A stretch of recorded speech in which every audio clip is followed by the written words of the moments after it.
Greetings, my movie geeks. Rear Window is one of my all-time favourite movies.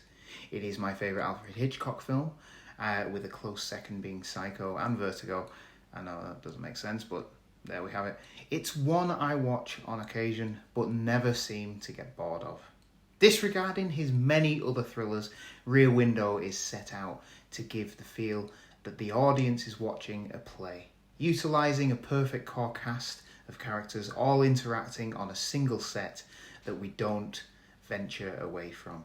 A filmmaking technique that is sadly lacking in today's cinema, with exceptions of films like 2015's Room and The Hateful Eight. But films like this are a gamble. How many people would want to watch a film set within one location? They are entertaining and story orientated, but if it had to go up against a blockbuster Marvel movie, we all know which one would sell most tickets.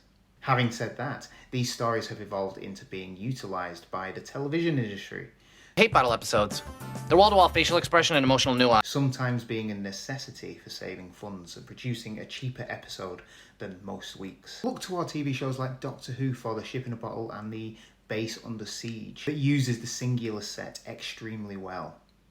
What is great about this film is that the premise and focus aren't on James Stewart's Jeffrey's apartment. Its focus is on what he sees. It's the view he can see from his apartment. We are shown what Jeffrey sees, and this immerses us and leaves the MacGuffin ambiguous to the point that we begin to question Jeffrey's. We are able to see snippets of everything that is happening in the apartments opposite, but only to a point. The whole film is set around dramatic irony. We know exactly what's going on, where some of the characters don't, including Jeffrey's. We see Grace Kelly's Lisa break into Thorwald's apartment without him seeing. It's thrilling and keeps us on the edge of our seats, whilst also seeing the dramatic irony.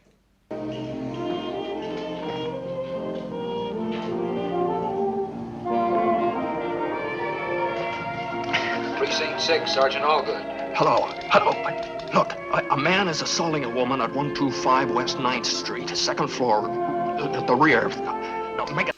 What does set this film apart from others and makes it a masterpiece in my eyes is its use of the single handmade set. Being as complex as it is, giving us knowledge at the same time as blocking knowledge from us, it successfully builds suspense without the camera, and thus the audience leaving Jeffrey's apartment.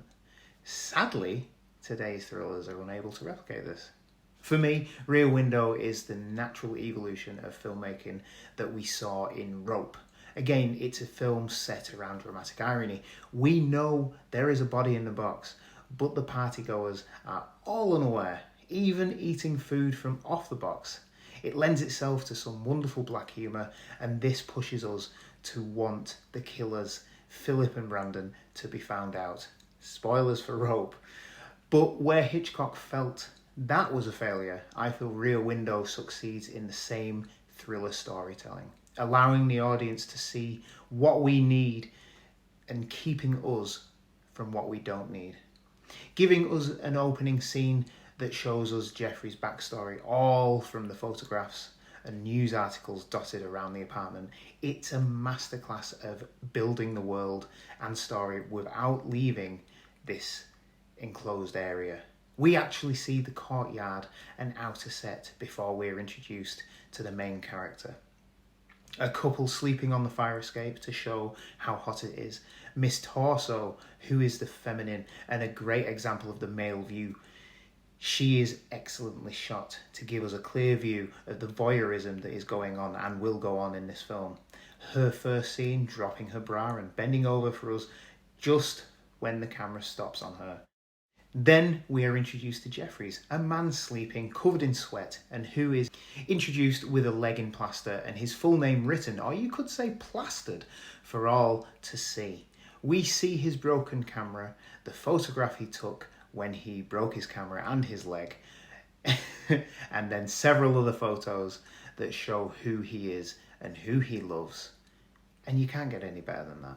it's perfect. Rear Window is a masterclass of filmmaking, and despite the many reinterpretations, remakes and homages, it still stands as one of the best.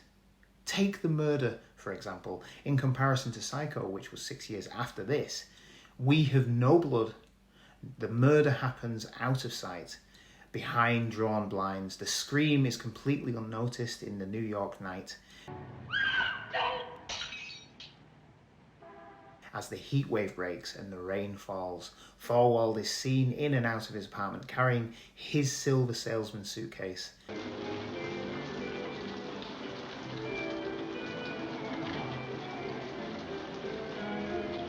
And it is down to our imagination to what that suitcase contains. As Hitchcock was the master of suspense, I believe it is Rear Window that was his best. He did it better than any filmmaker, and he knew how to excite and indulge our own voyeuristic tendencies. Because let's face it, when we're in the cinema, we're all looking through the rear window at other people's lives.